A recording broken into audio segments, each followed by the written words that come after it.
Since the launch of House of X in the Hickman era of X-Men, and certainly throughout my Krakin Krakoa exploration of X comics, the possibility of Krakoa as an alternate reality is a popular and potentially exciting theory.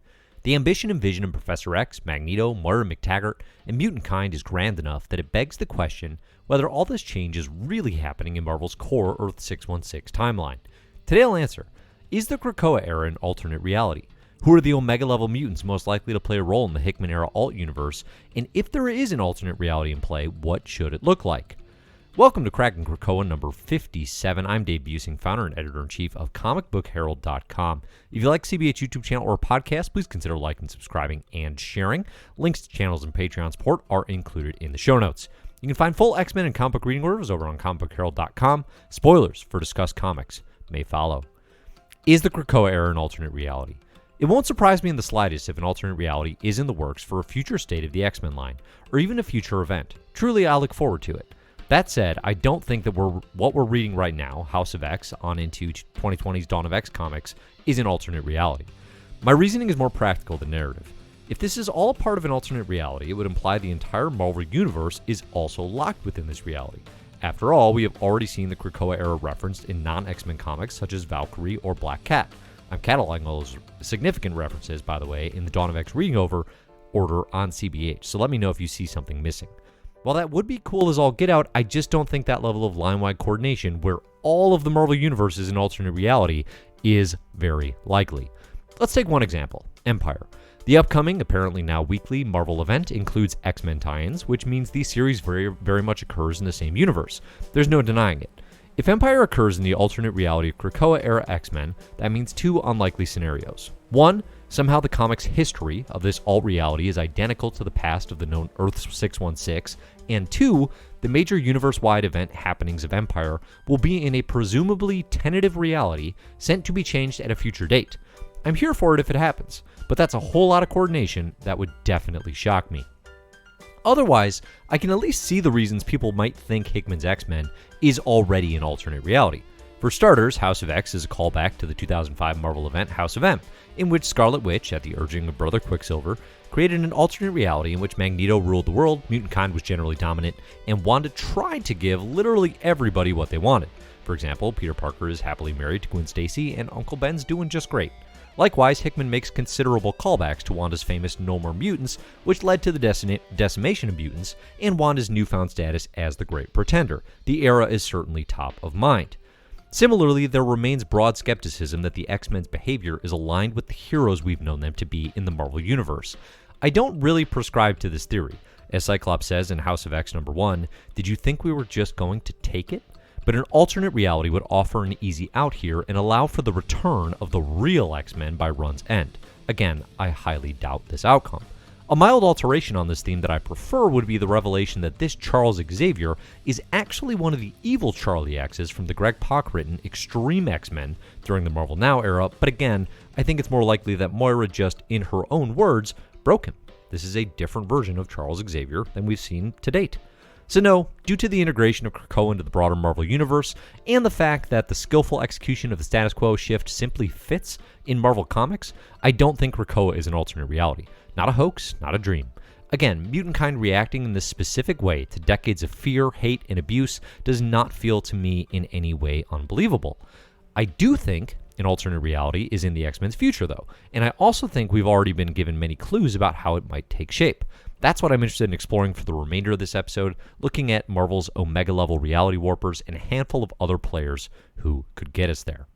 Before digging into the players, it's worth taking a step back to reconsider what it even means to be an Omega-level mutant. Prior to the Hickman era of X-Men, Omega-level was tossed around somewhat liberally, and generally just taken to mean really, really good-looking. No, really, really powerful. In House of X number 1, Hickman writes an Omega-level mutant is a mutant whose dominant power is deemed to register or reach an undefinable upper limit of that power's specific classification. The known list of Omega-level mutants is reduced to 14, and Omega-level mutants are defined as the greatest natural resource of Krakoa. For my money, keeping this list relatively tight is a great call. One thing that really stands out to me, though, is how many of these players can manipulate reality. It's a clean 28.5%. There's 4 of them. Let's go through them one by one. First, Legion, David Haller. His Omega power, power manifestation. Realities created, the Age of X and the Age of Apocalypse. Arguments in favor of a major role. Well, he's missing in action. We don't know where he is. That's suspicious. He's the son of Professor X, coming out of the House of X. This obviously matters quite a big deal. And the Mike Carey run of X-Men that I talked about in my Krakin Krakoa on Mike Carey and X-Men Legacy is a major influence on this title, and we know that's where Legion created the Age of X and was also a supporting player after that point. So not only is Legion's power a likely factor in any reality altering, but his connections to all these major players in the Hickman era of X-Men is hard to ignore. Aside from the obvious, Professor X, Moira very much took care of Legion on Muir Island, and the personality that manifested in the Age of X straight up took the form of Moira to make David feel safe. On the other hand, Legion is also responsible, well, while under the influence of the Shadow King, for killing Destiny. And there have been allusions to a shared psychic relationship between the characters. So if you really dig into a Legion, history of that character in the X-Men universe, and of course there is a Legion reading order over on CBH, there's a ton of connective tissue here that could lead to another role for Legion. But I think, again, I do have to point out, he's a fairly obvious pick because he's done it before. Which brings us to number 2, Jamie Braddock. His Omega power is reality manipulation on a quantum level. He has not created any realities lasting enough to be given a name, but he's absolutely toyed with reality in the past. So what are the arguments in favor of him playing a major role? Well, he's a total wild card for starters. He's working with Apocalypse in the pages of Excalibur, and he was taken to Muir Island for rehabilitation during 90s Excalibur issues. I think it's around like the early 70s of Excalibur, which means Moira has had her hands on him. So Apocalypse didn't place Jamie on the throne of Otherworld by accident.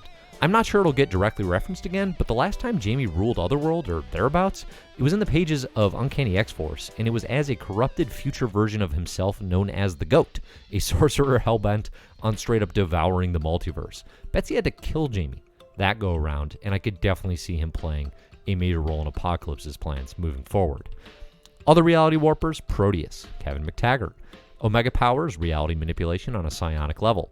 Realities created? Well, nothing by name, although he has reality hopping experience via his underrated time spent on the Exiles team, actually.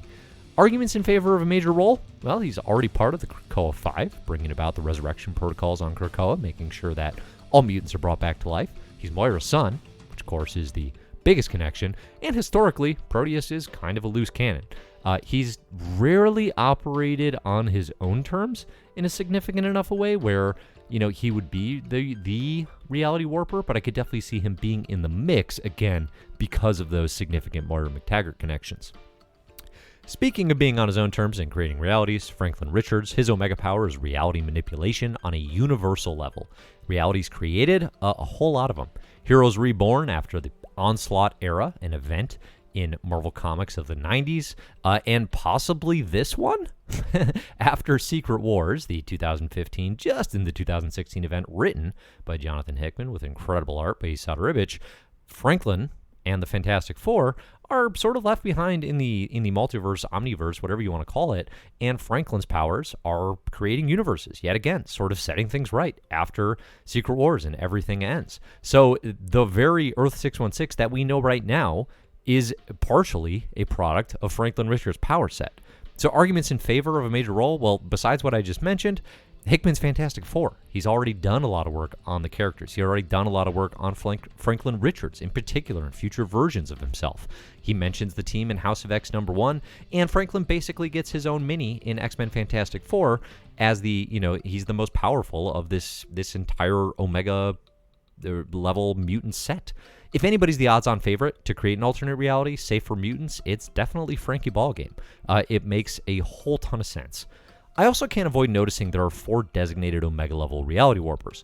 All we need is one more, and we'll have a new The Five, a group I like to refer to as the Omegas. And what is clearly revealed now is my long con to pitch a Marvel book. Marvel, you can find me at Comic Book Herald. Seriously though, in both Carey's Age of X and now House of X, there are groups known as the Five that keep the system functional. It's probably just a coincidence, but you read enough X-Men comics and these things start to feel like absolutely planned necessities. The idea of 5 Omega-level reality warpers working together to create a new reality that will stand, right? Instead of just loose cannons on their own terms, something like Legion in an Age of X that can fall apart, you bring these 5 together with their complete control over reality, maybe you have something that sticks. Could this be a part of Moira and Professor X and Magneto and whoever else is involved, sinister plans? I like to think that it could. Other technically non-Omega level mutants that have created some version of reality in the past, leaving out Scarlet Witch for the sake of consistency, include Moira MacTaggert. So in theory, she's created 9 realities just through living. Every implication is that when Moira dies, a lifeline ends, and that reality is no longer accessible to anyone. But the actual specifics here are still a bit cloudy to me.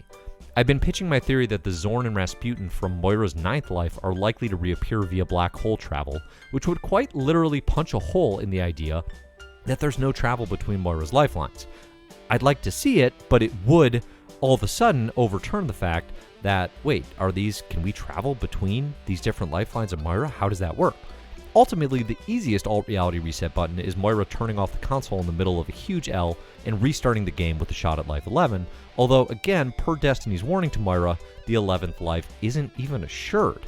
Destiny's language, I think, in House of X number 2 was, you might have an 11th if you play your cards right, and that's a huge gamble for Moira to take if that is where this series is ultimately moving. Other players who could play a role, well, you have X-Man, Nate Gray, created the Age of X-Man in 2019, right before House of X and Powers of 10 launched.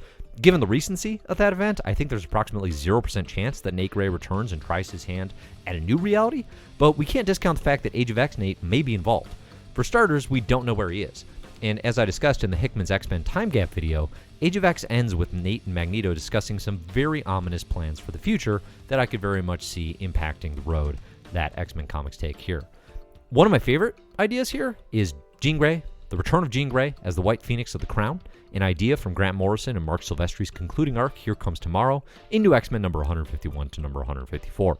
While the White Phoenix of the Crown isn't a reality warper per se, in New X-Men, Jean is able to use her abilities to reach back and change the past to prevent a dystopic future. I have little doubt there's a lot to come regarding the Phoenix, with Namor recently looking to weaponize the cosmic entity in the pages of Avengers, and Hickman teasing the Phoenix's power in discussions of galactic societies. I don't know exactly what shape that will take, obviously, but the idea that, we know Morrison's run is a huge influence on Hickman, probably the most influential. The only thing that would come close is the Mike Carey run on X-Men Legacy. So the idea that he would want to pull this sort of idea, and especially the White Phoenix of the Crown and that design, that appeals to me a lot. I could see that playing for sure. Finally, other players who just seem like the sorts who might be involved in these kinds of shenanigans, Zorn and Zorn, the brothers, too. We have one of them out there in a black hole. And, of course, as I have centered here on the YouTube screen, good old Nimrod. He's definitely going to be around. All right. Perhaps most importantly, let's name the new alternate reality. Age of X seems like the obvious choice, given House of X and Powers of 10, but of course, that's already taken. There are 2 naming conventions that I think would generate the legacy excitement Marvel wants. It would be House of Blank and Age of Blank. Here are the names that I like. 1, Age of Sinister. 2, the Moira Millennium. 3, House of Richards. 4, Days of Future X. And 5, Legion in Juice. I think I would love to hear your ideas for naming the new alternate reality in the comments. Please do so. If you have questions, predictions, theories, thoughts, names for what this alternate reality should be, whether or not you think we are, in fact, reading an alternate reality of X-Men comics, again, please share in the comments. I'd love to hear your ideas and thoughts and feedback. Always super appreciated. You can definitely participate there, or if you're listening to the podcast, you can leave a comment over on comicbookherald.com. And if you want to leave a comic too, listen, that's up my alley. Patreon support for Comic Book Herald is provided over at patreon.com/comicbookherald. Supporters at the Mysterious Benefactors tier get a shout out specifically on these YouTube videos. I want to thank Eric Hodges, Jeff Zacharias, Ron Paul Kirkley, Jesse W., Slatron, Robert Mickelson, Professor Pride, and Steve Brennan. We have some new patrons to add to this list in the coming months, and I appreciate all of that support as well as everyone who's donating at a lower tier level, or of course all of you who are just supporting by sharing and liking and commenting and keeping the Comic Book Herald enterprise up and running however it suits you. So again, I'm Dave. You can find my stuff at comicbookherald.com, at comicbookherald on social, and look for the Best Comics Ever and My Marvelous Year podcast. We do have a new podcast out. It's called My Ultimate Year. If you want to read the entire Marvel Ultimate Universe with us, please consider checking that out. It'll be one episode a month. We share all the comics that we're going to read in reading lists in the show notes and on the site, and a handful of easy places where they're free to play along and read along with us. So again, if you're interested in reading the entirety of Marvel's Ultimate Universe, which starts in the year 2000 and runs through 2015, check out My Ultimate Year. To everybody else, thanks for listening, and as always, enjoy the comics.